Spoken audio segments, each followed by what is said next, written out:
بسم اللہ الرحمن الرحیم۔ حضرت عمر بن خطاب رضی اللہ تعالی عنہ خلیفۃ المسلمین امیر المؤمنین،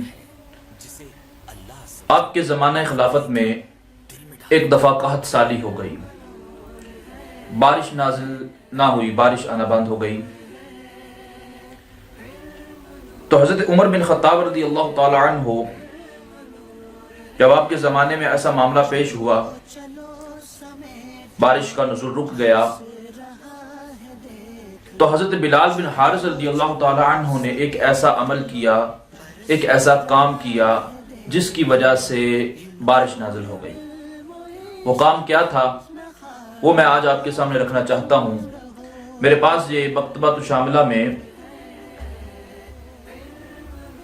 امام بائحقی رضی اللہ تعالی عنہ رحمہ اللہ کی کتاب میرے سامنے کھلی ہے، جلد نمبر 7 ہے اور صفحہ 47 مکتبہ شاملہ کے مطابق باب ہے، باب ما جاء فی رؤیت النبی صلی اللہ علیہ وسلم فی المنام۔ نبی کریم صلی اللہ تعالی علیہ وسلم خواب میں آ جائیں، اس کے بارے میں احادیث کہ حضور کا خواب میں آنا، اس باب میں وہ حدیثیں لکھی جائیں گی جن کے خواب میں حضور علیہ السلام تشریف فرما ہوئے ہوں۔ حدیث پاک ہے، اخبرنا ابو نصر بن قتادہ و ابو بکر الفارسی قال اخبرنا ابو عمر بن مطر اخبرنا ابو بکر بن علی زحیلی اخبرنا یحییٰ اخبرنا ابو معاویہ عن الاعمش عن ابی صالح عن مالک۔ یہ پوری سند ہے۔ قال اصاب الناس قحط فی زمان عمر بن الخطاب رضی اللہ تعالی عنہ۔ مالک فرماتے ہیں کہ عمر بن خطاب رضی اللہ تعالی عنہ کے زمانے میں قحط سالی ہو گئی، قحط نازل ہو گیا، پانی کی کمی ہو گئی، اور پانی ایک ایسی چیز ہے جو کم ہو جائے تو بندے کی زندگی مشکل پڑ جاتی ہے۔ فجاء رجل الى قبر نبی صلی اللہ تعالی علیہ وسلم، تو ایک شخص آیا کہاں پر؟ حضور علیہ السلام کے مزار پر، قبر شریف پر حاضر ہوا۔ فقال یا رسول اللہ استسقِ لأمتک فإنہم قد ہلکوا۔ اے اللہ کے رسول، یا رسول اللہ، اللہ تبارک و تعالی سے اپنی امت کے لیے بارش طلب کیجئے، فإنہم قد ہلکوا، کہ امت تو ہلاک ہو رہی ہے۔ کہ ایک شخص آیا حضور علیہ السلام کے مزار پر، عرض کی یا رسول اللہ اپنی امت کے لیے اللہ سے بارش طلب کریں۔ فأتاہ رسول اللہ صلی اللہ علیہ وسلم فی المنام، حضور علیہ السلام اس کے خواب میں آ گئے۔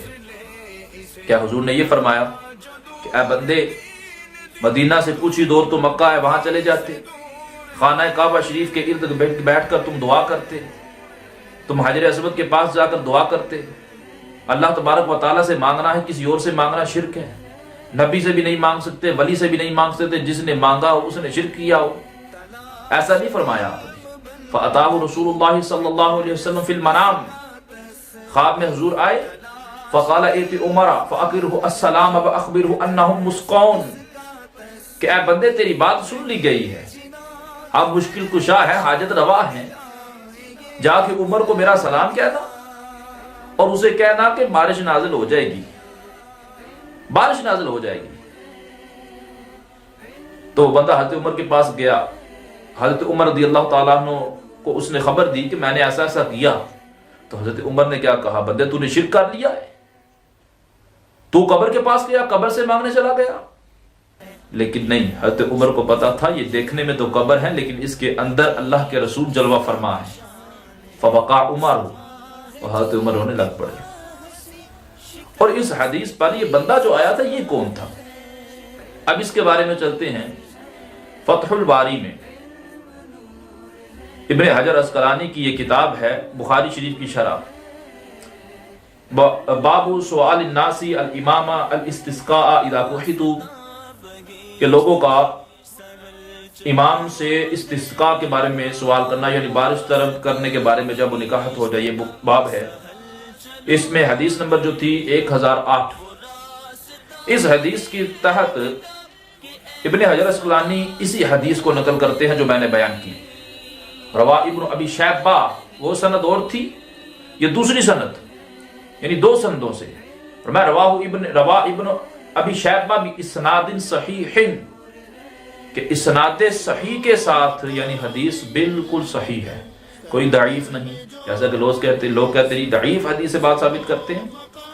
اسناد صحیح کے ساتھ، جلد نمبر 2 ہے، صفحہ نمبر 495، اور وہی ساری حدیثیں باقی۔ اصاب الناس قحط فی زمن عمر رضی اللہ تعالی عنہ فجاء رجل الى قبر النبی صلی اللہ علیہ وسلم فقال یا رسول اللہ استسقی لامتک فانہم قد ہلکوا۔ تو وہ سارا واقعہ وہی۔ اب یہاں جو بیان کرنا ہے، وہ جو رجل آیا تھا، وہ مرد آیا تھا، وہ کون تھا؟ کیا وہ عام بندہ تھا؟ کیا وہ جاہل تھا؟ کوئی بدو ہو جسے پتہ نہ ہو کہ مزار پر نہیں جانا چاہیے، جسے پتہ نہ ہو کہ قبر سے آ کے نہیں مانگنا چاہیے؟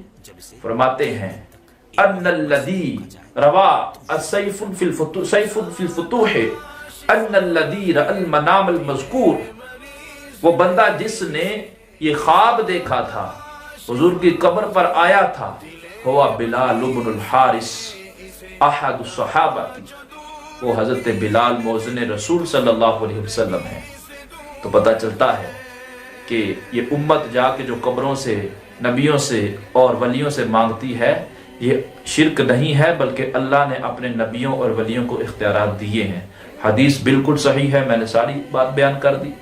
لوگوں کو بلا وجہ شرک اور مشرک کے فتوے لگا دینے والے یہ قرآن و حدیث کا دعویٰ تو کرتے ہیں، لیکن ان کا قرآن و حدیث سے کوئی تعلق نہیں۔ اگر تعلق ہوتا تو اس حدیث کو ضرور مانتے۔ اللہ تبارک و تعالیٰ کی بارگاہ میں دعا ہے، اللہ تعالیٰ ایسے لوگوں کو ہدایت عطا فرمائے۔